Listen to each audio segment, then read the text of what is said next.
Hey everyone, we're live, Hi. live, live, Heidi, live. Heidi, hi campers. We have a guest this evening. We know you like it when we have, because well, we like it when we have guests. I don't know how to point. No, no, it always goes to me Yeah. now. I am pointing at Ewan, but I bet when it plays back, I'm pointing the wrong way. But yeah. Anyway, he's here. Hello, Ewan. Thank you for coming down. I'm always slightly worried when Thanks for inviting me. It's great to be here. Thank you. Well, and you say that now. I'm always slightly worried about how much people know about this because I always worry that Philippa hasn't told people how bad Cat is because it is only Cat. That's a goddamn lie from the devil. You absolute filthy. No, because we haven't done the disclaimer yet. Just You're to not going to prove my point before we introduce you and properly and get into tonight's topic. Cat, sweet innocent little Katrina. Don't full name me. Don't full name me. Could you please furnish us with the disclaimer? I will furnish you with a padded, well upholstered disclaimer. Good evening, friends. Just gone 8:15. It's a Wednesday. It's History After Dark, and we are live. We call that for a variety of reasons. Chief amongst them, this is a place where we come to let our freak flags fly, indulge in our love of four-letter expletives, innuendo, innuendo, general filth, and depravity. So, thus, if you are in an open plan office with a judgmental boss, put a headphone in. If you are in a kitchen, a car, a highly pressurized cabin of an aeroplane with a small child, we call this child Timmy. Get your mugs out. Timmy is a problem. Timmy is the kind of child who hears one depraved thing one time, locks it away in his mind palace, takes it to school with him, repeats it in front of his teacher, who in my head is Miss Honey from Matilda. Miss Honey, God bless her, pure as driven snow, she doesn't watch this filth, so she doesn't know the first cardinal rule, which is, if you don't know what it means, it's not for you. That's fine. But everything is, don't Google it. She Googles it. She's now in the corner, rocking back and forth, non-verbal and weeping. No one needs that in a primary school teacher. You're up the school going, why does Timmy know this thing? Also, you've got to pay for therapy to get her upright and verbal. Don't do it. Put a headphone in. Alternatively, watch on the playback. It is always worth watching us live, though, for there may be an occasion where we say something that is so unspeakable that we have to yeet that footage directly into the sun. It's happened once before, which means one of three things. Either we've improved, highly unlikely. 2, we are due another snafu, more likely. 3, the most likely, we have now spent so much time together that for us the bar is in hell. This should be no surprise when we start talking the way we're about to talk. What I don't want to see is anyone in these comments, nor in none of our other comments, that wasn't English, but bear with, saying anything on the lines of, I very much enjoy History After Dark, but must you swear so much? It's most unladylike. First of all, fuck off. Yes, I must swear that much. Get over it. Second of all, we aren't putting the comment so that people come in and humiliate you publicly, because we all know that you want that. That's your kink. And while I won't shame you for your kink, they might, I won't. Kink without consent, babe, not okay. If you want to go and see my lovely mate Tiffany and her conglomerate of Brighton basement dwelling dominatrixes, if the debate remains unsettled, you can. But they have got to fund their wipe clean walls, wipe clean floors, wipe clean ceilings, and also their constant supply of car batteries, honey, and arse gnomes, because it needs a flared base. Remember that when Christmas comes. Always have a flow base. You're going to have to pay your money and you take your choice. Kink without consent is not okay. Dear God, I hope you're all adults. This will never be a drinking game. This is not medical nor legal advice. Please do not sue. Ewan, God bless you, you're still here. Well done. You know how you say his internet's playing up? Do you think that's just a get out clause? So it can like, please. Oh no, it cut me off. Shit. Oh well. I'll just vanish at some point. Thank you so much for coming down and joining us. We really, really appreciate it. Before we start, tell everyone a little bit about yourself, please. Okay, I am a historian of the 14th, 15th, and 16th centuries, so kind of late medieval England. And I tend to work on government records, legal records, but looking at them from a more fun perspective, I'd say, a more social perspective. So I've looked at histories of health, I've looked at histories of kind of the law courts, and I've also worked a lot on Chaucer's life records. So Chaucer's kind of history where he meets the central law courts and the kind of central administration. So not the literary stuff, but the kind of the real Chaucer, as it were. So, because Chaucer is he is sort of, he's knocking about in the upper echelons of society. He's mixing with the mucky mucks, isn't he? So Chaucer is he kind of goes through all levels of society throughout his life. He's at the highest levels, and then he's kind of working with middle classes at various points. He's involved in mercantile activity in London life, in kind of rural Kentish life, and we have more than 500 instances of him in the kind of archival records. So it's one of those literary figures for whom we have the most information, apart from perhaps Shakespeare, and even perhaps more than Shakespeare. So it's kind of one of those lives that's fascinating, because it spans so many different aspects, from royal courts to central London mucky culture. So what drew you to Chaucer? Oh no, Philippa's gone.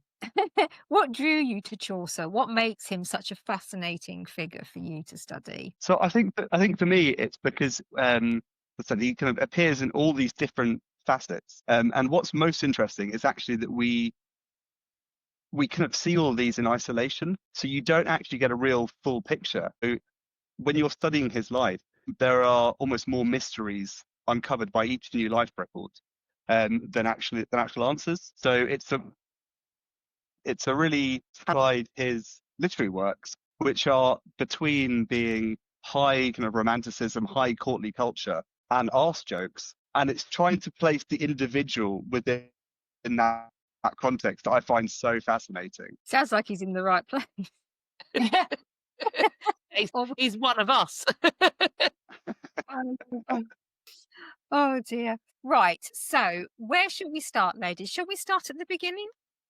Yeah, I think I'd actually like to start by first of all asking, in your travels with Chaucer, what would you think is perhaps the most surprising piece of information about him, the thing that you think would shock people the most to find out? So there are a couple. The first one that immediately springs to mind, and I can't take kind of credit for finding this in the historical record, this was found before my time, but the character, the father of English literature. But we look at him when he's born in about 1340s, 1342, 43. And one of the first records we have of him is being nobles. It's his first noble household that he is involved with.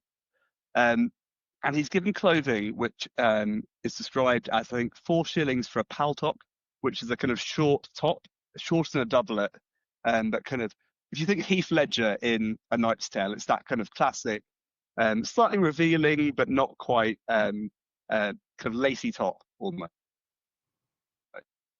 And some shoes. Now, this hasn't really been thought of as particularly exciting, because it's just he's been given some clothes by his boss, which is how they often get paid.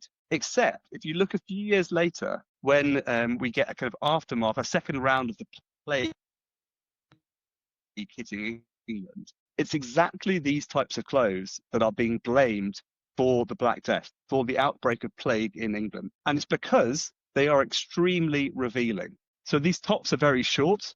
They're kind of almost crop tops for men.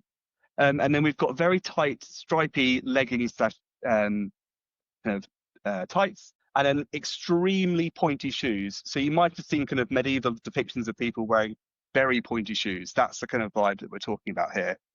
And these are blamed for the plague because they're described as essentially either revealing the arse or the private parts of the person. So the top isn't covering the kind of the essentials, as it were, and the tights are so tight and kind of see-through that they're kind of revealing everything.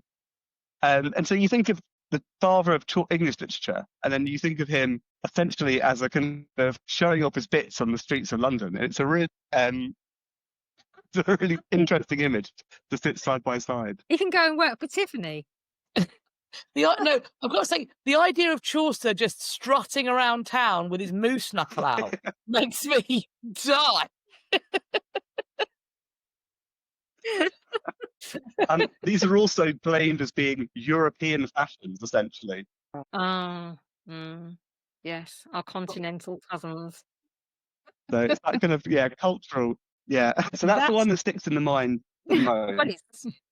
It's stuck in our minds now. Yeah. Oh, What's a visual that I won't shake for a while? That is also those kinds of complaints about like foreign fashions. They run that's like throughout history, and mm. particularly around times where there's either economic problems or infection. These notions of like foreign clothing that are particularly ones that seem to make men effeminate or could be classified as effeminate. They are seen as being super dangerous, and I just think it's a sign that a society is anxious about other stuff. They start going, "What are the men wearing? Why can we see the men's buttocks? I don't know about this." The pointy shoes is a thing as well, though, isn't it? Like that was a Yeah. thing in like more recently, Complaint. like my lifetime. I'm trying to think when they were fashionable and like older Winkle generation. pickers. So like all of It's not my generation. Then. Like yeah, because there was there was like the skinny jeans and the return of the winkle picker, and it was all like the lads from the Killers and stuff were wearing it. But yeah, winkle pickers and poulaines are basically the same thing. like the older generation hated it. I remember my granddad like just like really, really like not liking them. But Mm. it's like what shape are your feet? Well, it's a fair point. It's a fair point. Fashion's weird though. Everyone should buy Had merch because that's not weird. Warboner. Although- So I suppose we should before we get to Chaucer's Moose Knuckle, that's going to be the subtitle of this episode. I'm telling you here and now. We should probably ask how he gets to where he is. Like, how does he end up being this father of English literature? Yeah, so it's a story in multiple parts. He spends the first probably 20, 30 years of his life in the royal households. So learning how to be a page, how to kind of act in royal society and noble society. He starts off in that noble household and moves up to the royal household, which is similar, but that kind of next level. So it's all kind of very prominent consumption, and he's learning this courtly literature, this kind of romantic literature that's favourable, popular at court.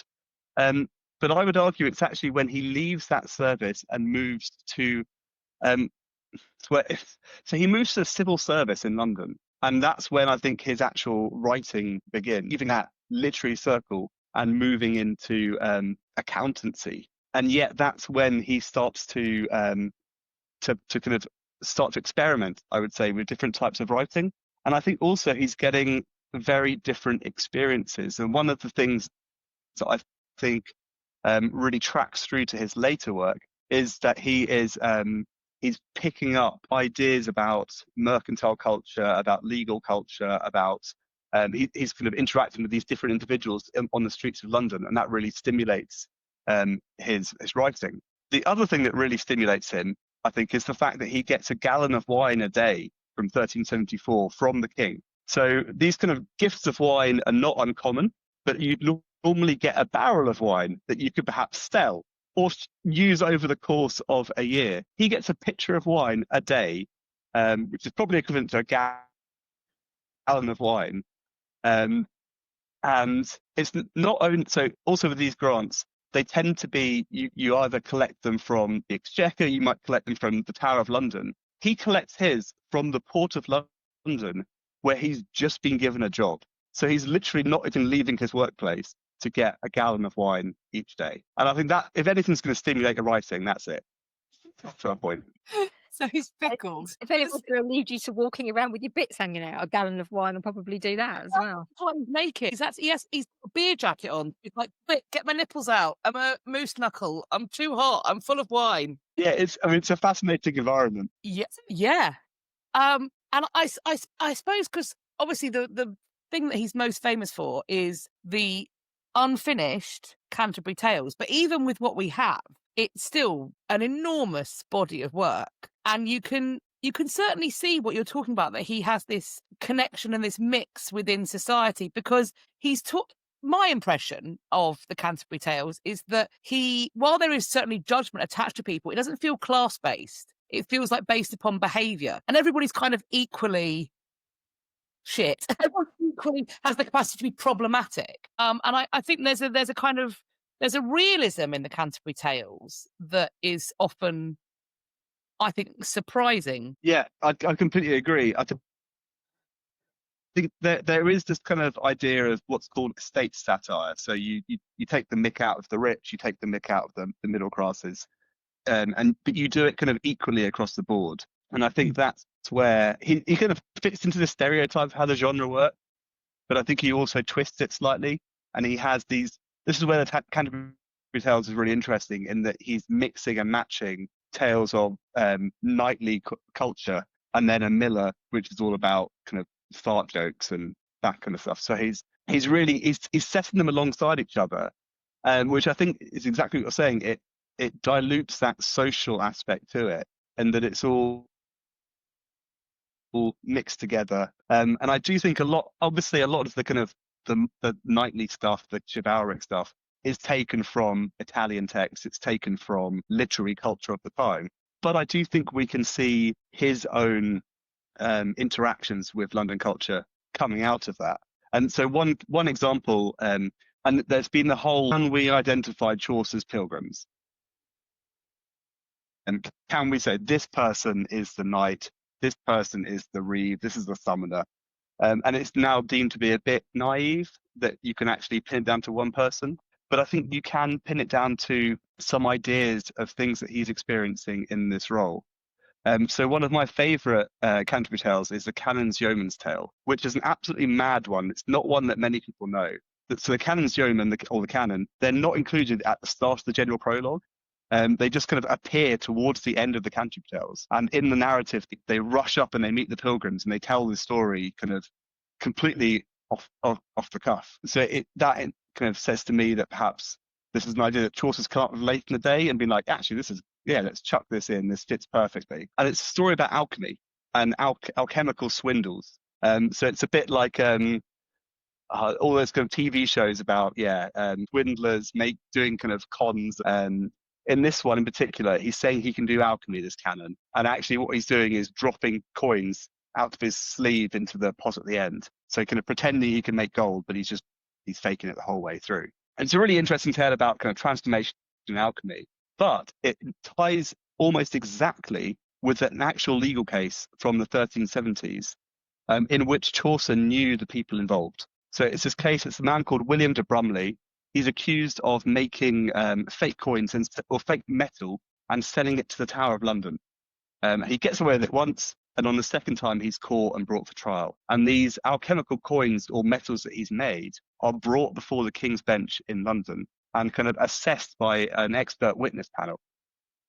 Chaucer knows all three of those people on the panel and has worked closely with them in his day-to-day role as a customs official in London. And one of the people involved actually takes the coins away as kind of a reward for taking part on this jury. So we can see a direct link between Chaucer and this legal case, and it probably also reflects kind of current. So he's very much working in the money industry in the kind of economic East End of London at this time. But his colleagues, his friends, and I think he's retelling that story with a comic twist to kind of get across news stories of the time. And it kind of comes then into the Canterbury Tales later on. Yeah, it's interesting that he attaches it to a canon, because he does seem, if anybody gets the shit in the Canterbury Tales, it's the people that are connected to, or who claim to be connected to the church. Like when I was at school, we did the Pardoner, and the Pardoner is a Pardoner problem. I think there's. Do you think that he has issues with kind of church corruption? Is that what's going on with that sort of thing? So in this case, it's possibly not. I think that is generally the case more broadly. In this case, we actually have a canon is involved in the legal narrative. He's the one who's described as teaching this technique to William de Brumley, who's the one that's caught. And there's actually quite an interesting. So I did some research on this a few years ago. There's an interesting narrative behind all of this. So when this case was first discovered, the canon is named as William Stewchurch in the legal documents, or that's how it's been read. If you look at it, it actually says William. It's potentially a joke, but it's actually a corruption of Whitchurch. So actually, we know who this canon is, and we know that Chaucer never met him. And the narrative has always been that Chaucer was swindled by this guy, and actually that's why he's writing it.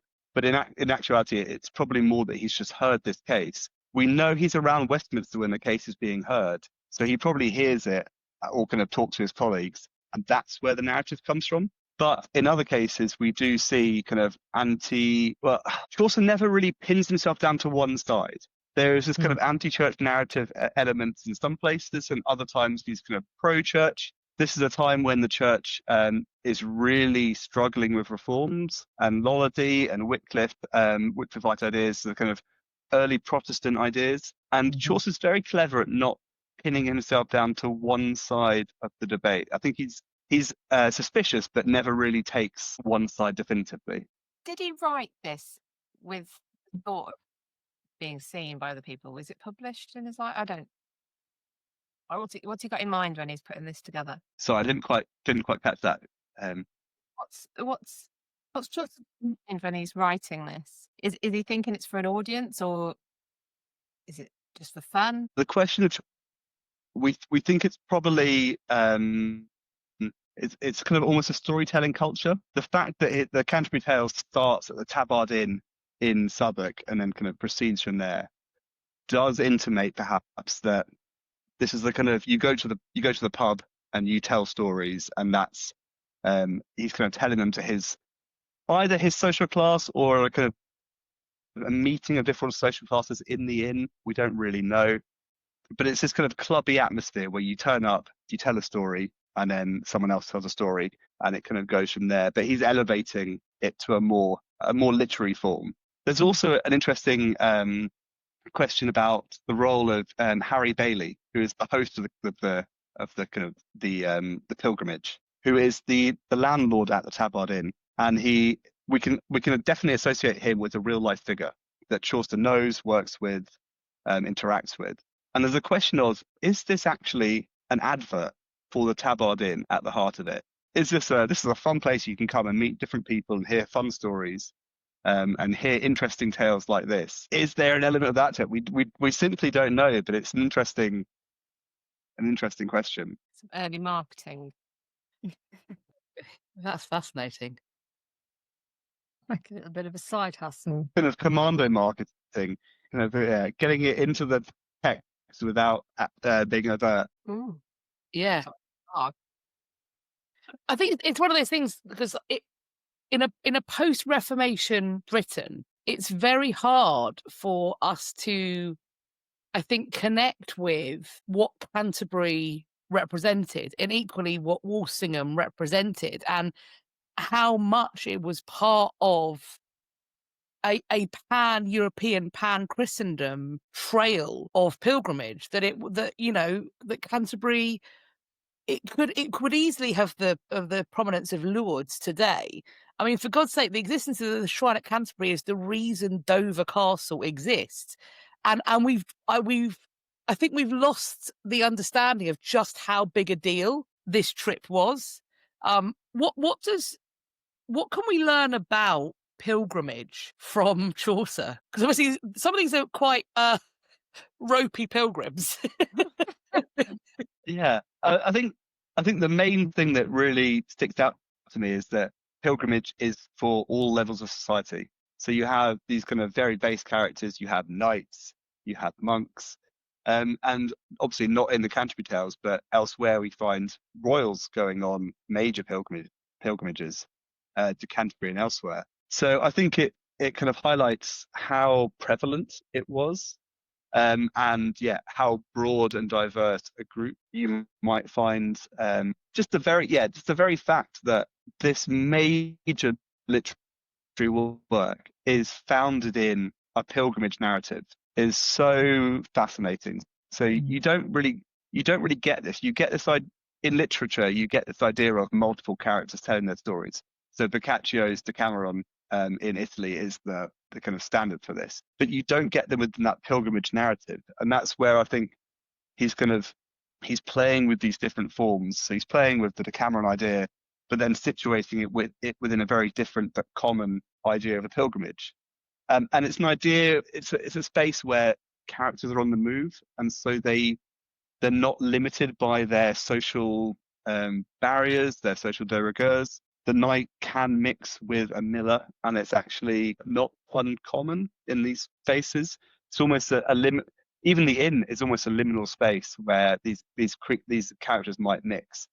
So it's an idea that everyone knows, but it's being played with to suit Chaucer's narrative and his particular ideas, I think. And it's also interesting, they never actually make it to Canterbury in the pilgrimage. Mm. So it stops just short. So again, it's kind of that liminal space where they're not quite making it all the way. And we don't know if the Canterbury Tales is cut short intentionally or because it's just never finished. We just simply don't know. Mm. So I've got a question from Melissa. And I also want to have a question of my own. Melissa asks, would all of these kinds of people actually be on pilgrimage together? I mean, would we be able to know? And secondly, if the Canterbury Tales is intentionally cut short before it gets to Canterbury, is it possible that that's about the concept of the sanctity of the space and not in some ways desecrating it with the ribald humour that he's taken there? I know we don't know, but just as a kind of maybe.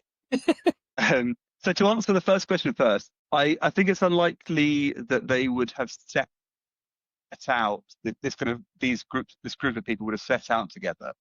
But I think all the kind of types of characters named would have undertaken pilgrimages and may have met along the way. So I think that's the kind of narrative that Chaucer's trying to pull together.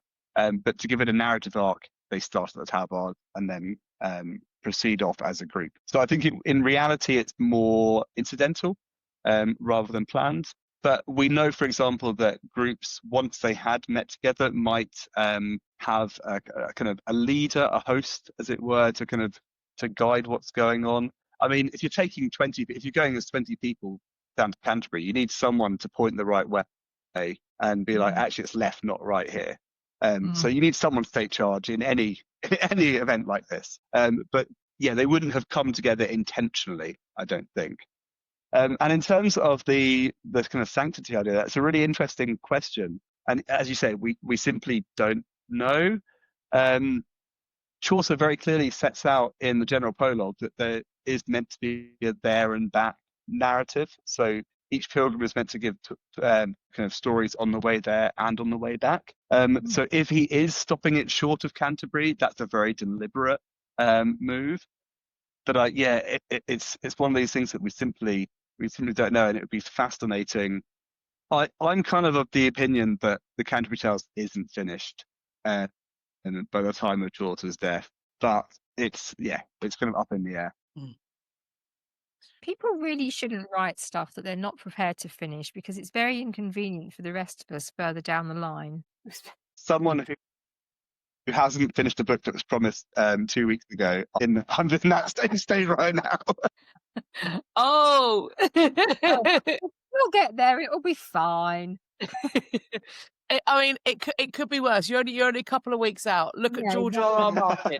I mean, George R.R. Martin should have been done a decade ago, and here we are. Leona asks a question: would children have been taken on pilgrimage? Oh, that's a very interesting question, and I don't know the answer, frankly. I think I'd be surprised if they weren't, but it would depend on the social status. Because if you're a kind of a higher status person, your children aren't going to be living with you anyway. But if you're kind of more middle class, potentially, there's no mention of children in the Canterbury Tales, which is interesting. But I don't see why they wouldn't have been.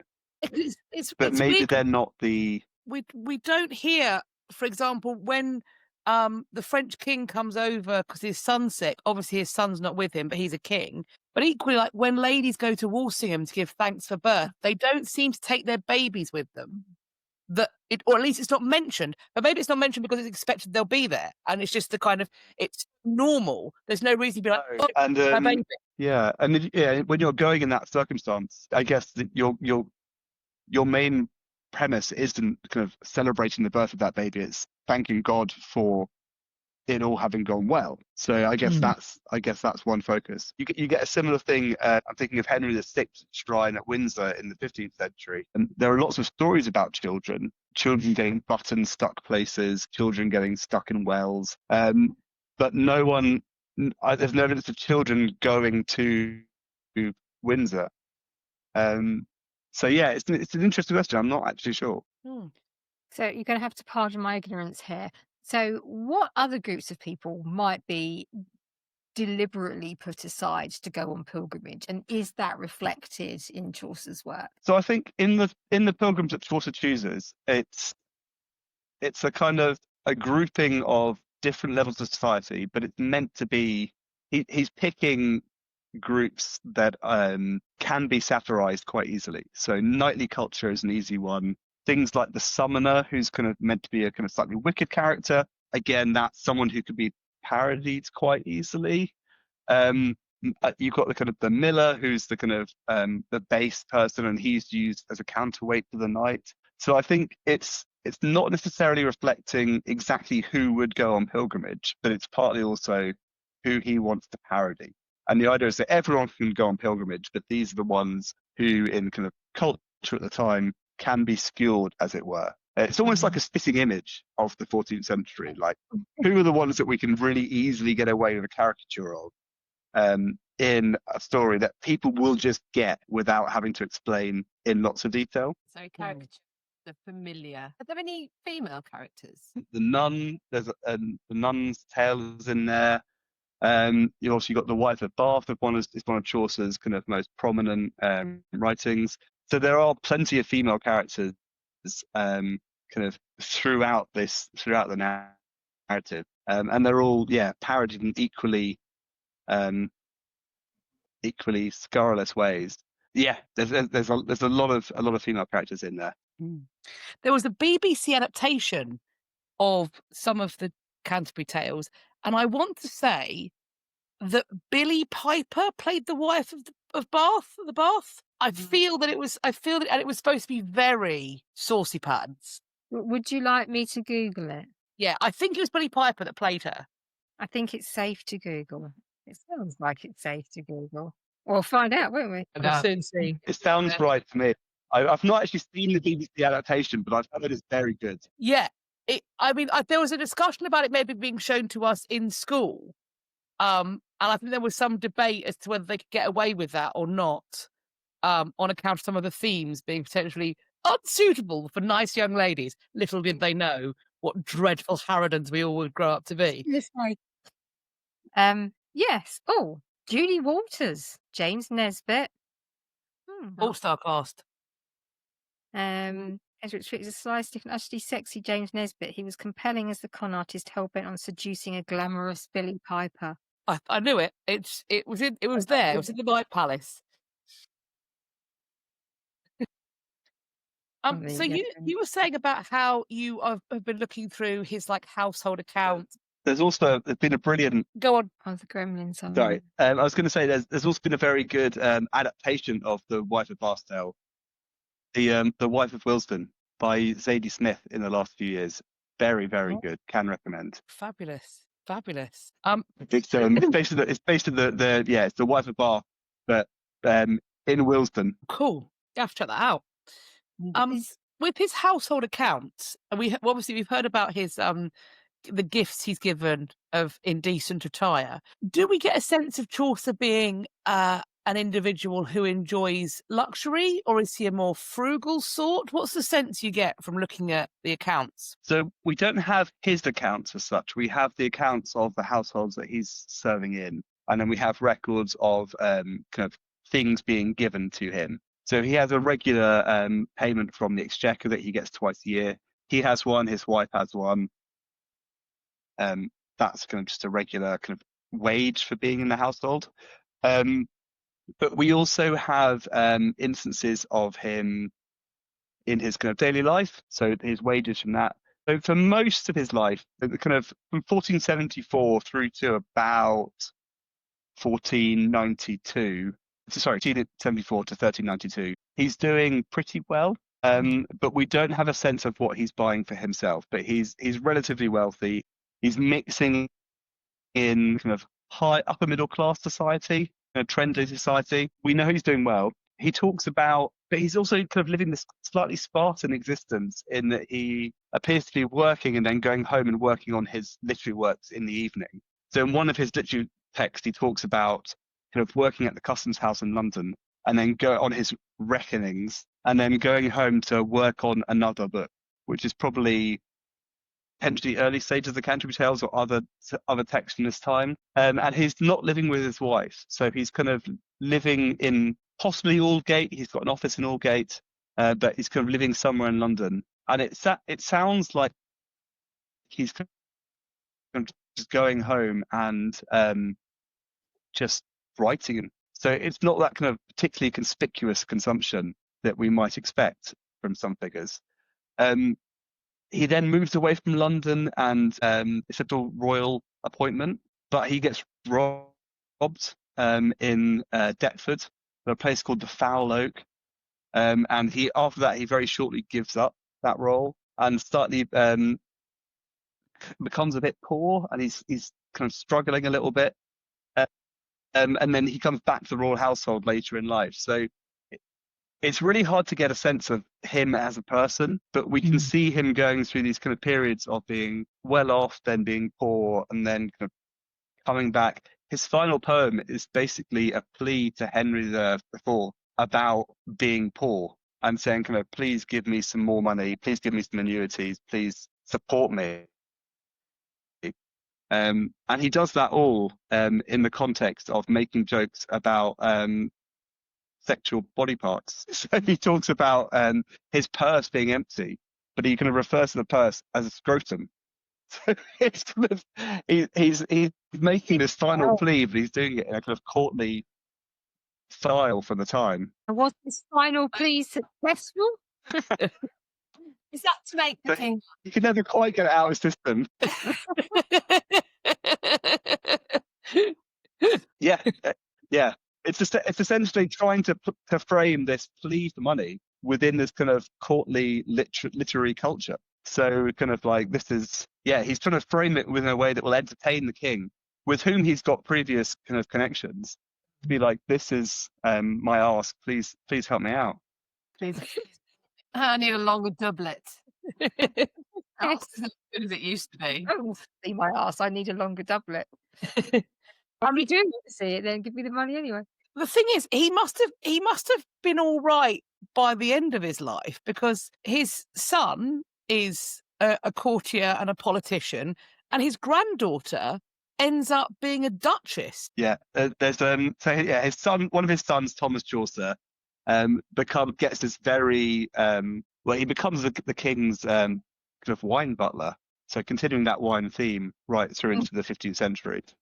But he's clearly he makes good, and there's almost a sense in Chaucer's later life that he might essentially be living off his son. So he runs out of money and eventually goes to be nearby to Thomas, his son, to kind of get some sustenance, and then he ends up renting a place in Westminster Abbey, which is where he lives until for a short period until he dies around 1400. But he kind of goes out to Kent and then comes back to London and its environs in the final years of his life, possibly because he's struggling money wise. Why didn't he live with his wife? So the relationship between Chaucer and his wife is really fascinating. They meet in the royal household. They are both there kind of the 1360s, and from what it seems is that Philippa his wife stays with the household, whereas he then moves to London to try and make it in the kind of civil service, as it were. Well, that's not entirely unusual, but the amount of time they seem to spend apart is a bit more unusual. And it's made potentially slightly more complicated by the fact that she has links with Catherine Swynford. And both the Chaucers are very much in John of Gaunt's retinue patronage, but throughout their lives. So it's possibly that she has these links with the female side of the household and kind of decides to stay on that basis, familial links and all that kind of stuff. And he's sent off to try and make his way in the world a little bit more. But it's one of those very uncertain periods of history. They don't seem to live together very much after he leaves court, and we just simply don't know why. You mentioned John of Gaunt, obviously, he was kind of his. I thought he was quite close to John of Gaunt, wasn't he, at one point? Tell us about the Book of the Duchess. Sorry, I didn't catch that. The gremlins are back. You mentioned John of Gaunt, and obviously that's linked to another one of his works, the Book of the Duchess. Can you tell us a bit about that? Yeah, so the Book of the Duchess is one of the kind of earliest works, and that is very much a commemorative piece for Blanche of Castile, who is who dies and is commemorated in this way. So it's one of the earliest known works from Chaucer. Whether it's one of his most interesting, I'm not entirely certain. It's very courtly. But it does tie him into that kind of Gaunt network. I think it's seen as being. I mean, a lot of the records we have around that are for like robes for mourning, so black robes for the funeral. So he is clearly very much at the heart of that, and very close to that moment, which I think is one of the signs that he is so linked to the Gaunt, the John of Gaunt kind of, not fraternity, but that kind of that group around that household. So it's a sign more than anything that he is just very central. Not a peripheral character. He's very much patronized by Gaunt and his crowd. Apart from when he had to get his bits out to try and get some money via poetry. Well, I suppose though the thing is that that could potentially be an explanation as to why he doesn't live with his wife. You know, if his wife has actually got a stable place in the service, working and serving Catherine Swynford, then her bed is paid for, her meals are paid for, she is being looked after. Whereas if Geoffrey Chaucer essentially has to write for his supper or get his moose knuckle out for his supper, then maybe it's simply less stable, and it's actually essentially more expensive for him to be at court trying to, show off his moose knuckle. This is not a phrase I knew before. This one was even lost on me, Philippa. I was No. right. It is always cat that's the worst. See, I was right. Thank you. Yeah. It's like when you go to a country pub and the cyclists in lycra. It's also the case that the job that he has in London. Anyway, apologies to men who go cycling in lycra, but They need to apologise. Anyway, move on. Sorry, Camels. the job that he has in London. What were you saying, Ian, about the job he has in London? I was going to say that the job he has in London is also it's one of those ones where it's quite hands-on. So he actually doesn't, and obviously Philippa and the court are kind of moving around as the household does. Whereas he hands-on. Lol. Sorry, I'm a child. See, cat again. Yeah. Continue. I apologise profusely. It happens in that way. Sorry. Serious faces on, everyone. Job where he's having to be there day on day, and actually kind of do it. He's allowed to appoint deputies, but only they have to be royally sanctioned to do so. So he kind of has to be there, and Philippa and the court are moving around the country. The opportunities are limited, and we actually have some really interesting insights into what he's doing in the customs house.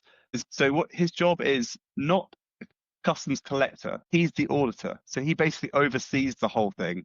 The two customs collectors at the time are very much leading merchants in the city, and his job is to make sure that the king gets his cut of all the transactions. And we actually have two accounts of that are audited by Chaucer. They're not his own working copies, the main copies that we have his audits on. But there's some interesting bits and pieces that kind of pop out of them. So one is in terms of his perception of the world, I would say, because you have merchants coming bringing wool from all across Europe, and one of the ones that features in Chaucer's account is someone called African Peter, who we know extremely little about. He's there in 1381, 1380, and he brings a load of wool, and he's described simply in the accounts as Africano Petro, so Africa Peter. We think he's probably Italian, but originally from North Africa. And it's one of these insights that we just simply don't see regularly in the records.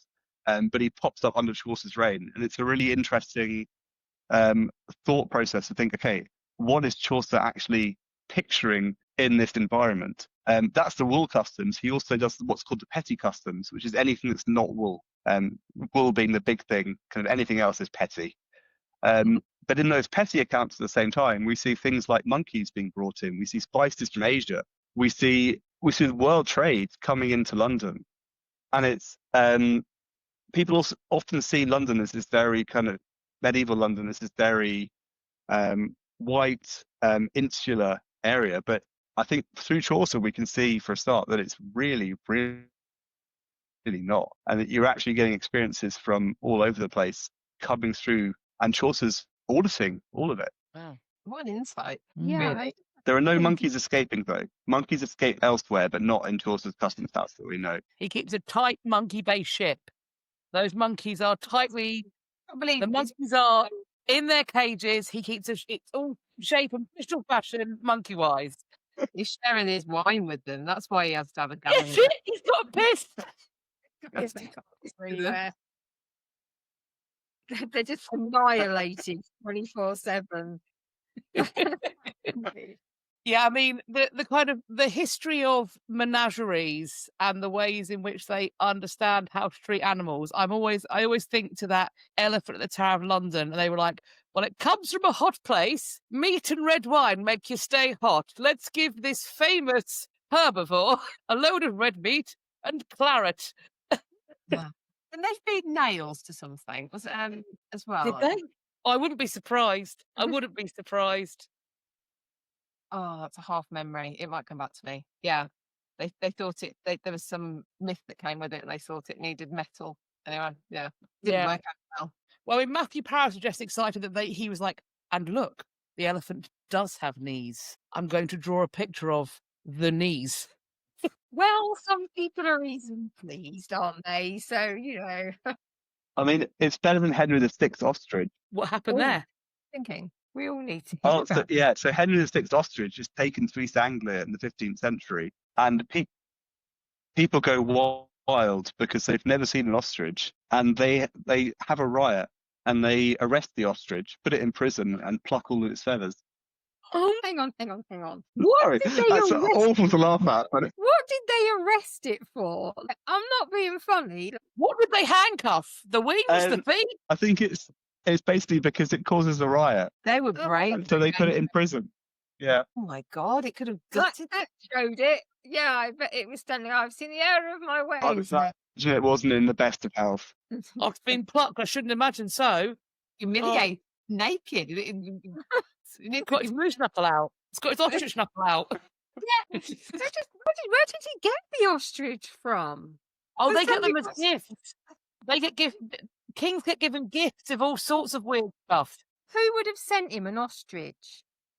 Well, he could potentially have got it from North Africa. And somebody trading with North Africa could have brought it back for.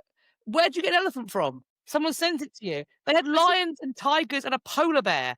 Like, they have all sorts of weird and wonderful shit. I mean, Almost- these people start getting sent people Often from eventually. Egypt, I So, think they come. yeah. Oh, Ewan, tell us about. Well, can you tell? Not that it's my question, but so no one else might be interested. But tell us about the like what? How is he? Like, what language is he writing in? Because I'm presuming if he's hung around court, he's talking French-ish. And then. So what's he actually? Yeah, what's he writing in? Yeah. So he kind of uses both French and English. One of the kind of common things about why he's so popular is that he writes in English towards the kind of the latter part of his writing career. So the Canterbury Tales are in English, other kind of stories are in English as well.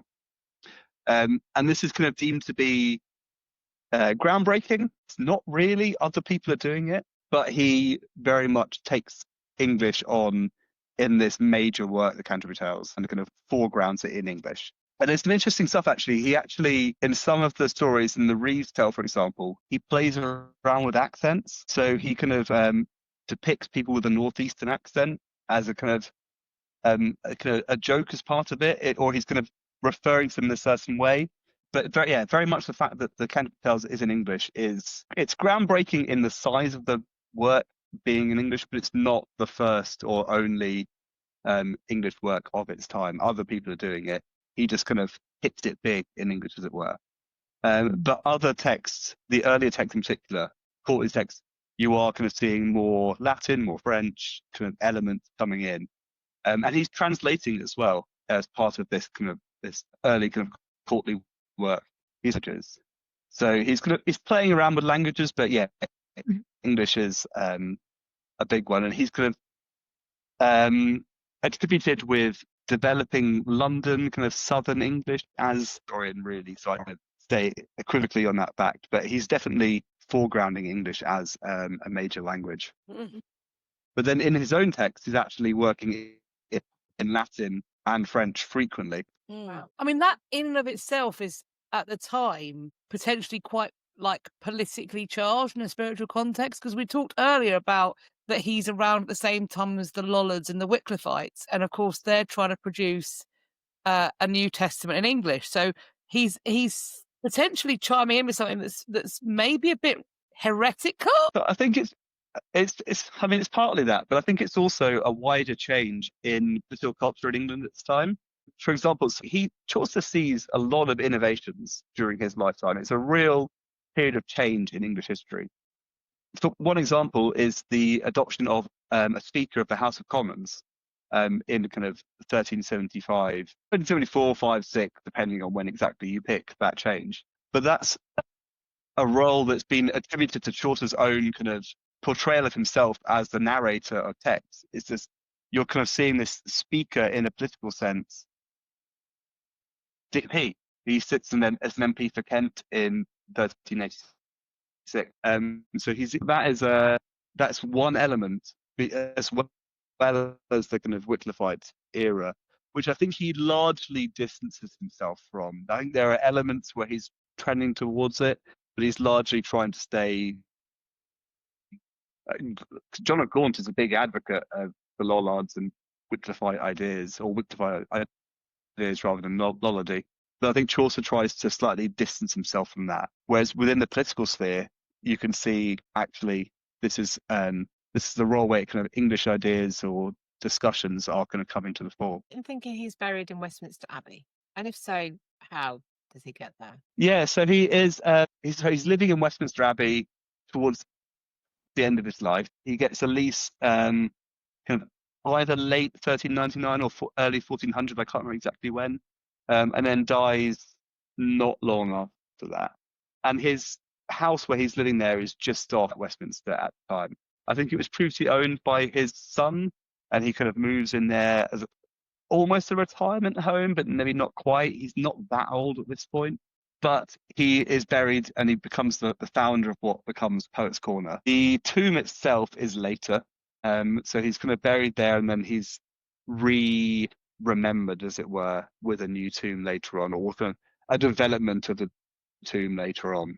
So I think a lot of what's there now is maybe not quite entirely accurate. We simply don't know. Almost just disappears from the records. There was a suggestion that he may have been murdered, and that's entirely unlikely. I think he just dies. But yeah, so he becomes the founding member of Poets' Corner and is kind of remembered there forevermore. Why do you think his work has remained so popular, or did it kind of lose popularity and it's had peaks and troughs, or? In a sense, since his death, or even in his lifetime, we know that texts were circulating within his lifetime amongst kind of trusted friends, associates. Some of them, Southwark, who I think has a copy of the Canterbury Tales, who also kind of owns a brothel at the same time. So it's not necessarily the high and mighty of the country who are kind of handing these texts around. But it's in the 15th century that he really skyrockets. So Thomas Hoccleve, who is kind of a fellow poet, really highlights Chaucer's work during his own lifetime. And then, of course, when you have Caxton in the later 15th century, we have the first printed copies of the Canterbury Tales emerging, and that's when things really go crazy.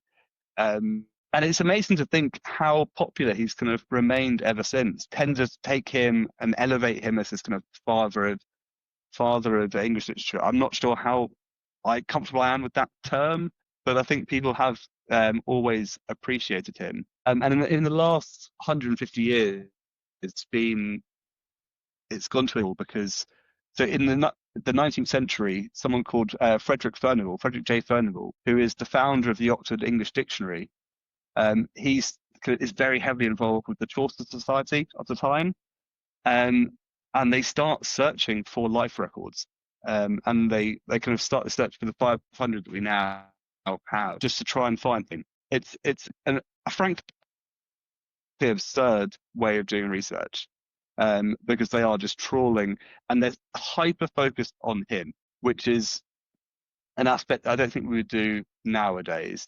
And at one point in the 1920s, the University of Chicago start a whole life records project where they are literally traveling to the UK each summer to come to the archives. And if you would do that for Chicago, just seems insane. But anyway, and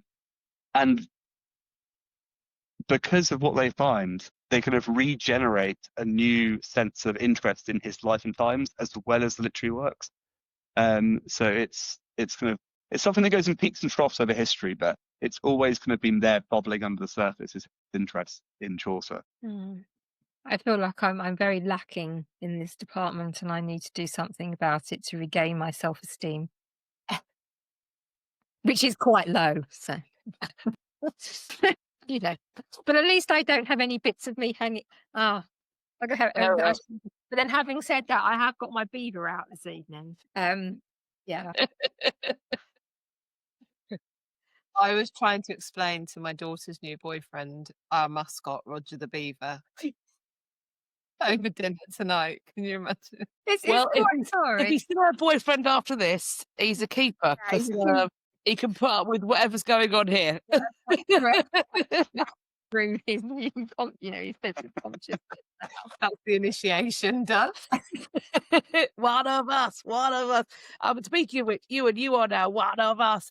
That was really fascinating, and it was really amazing to sort of take a look behind the Canterbury Tales at Chaucer and what you know about Chaucer. It was really fascinating. Thank you so much. Yeah, thank you. That was I'm gonna go from Canterbury Tales now. Yeah, I've got it. I just haven't got any further. I bought the thought was there. The thought's always there. Philippa, what's happening next week? Well, we have a bonus live next week. We are back again, live with another guest. We are so this will be the final episode of Trailblazers, and we have Dr. Lauren Johnson joining us to talk about Margaret Beaufort. Yes, I've been with Lauren today, doing some filming ourselves, and then we'll be hanging out next week too. So she's going to be sick of the sight of me, to be honest. Can you tell us about all the things? Yes. So thanks everyone for watching. If you're watching live, thank you. If you're watching on the playback, thank you also. If you have enjoyed what you have seen, then you can show us with money. If you go to www.buymeacoffee.com/hadpodcast, you can buy us Winnebagos. You can also join us on Close Friends on Instagram. That is where, if the little round symbol at the top of the Instagram has a green light around it, that means you're already in our Close Friends. And it also means Catherine, like the cat with a dead bird in its mouth, has dragged something through the cat flap of your Instagram, and it's going to be unpleasant. It'll be something historical / beaver related, sometimes a historical beaver, and you will see what our group chat is like. So that's a place where you can find out those things. We also have got a Substack.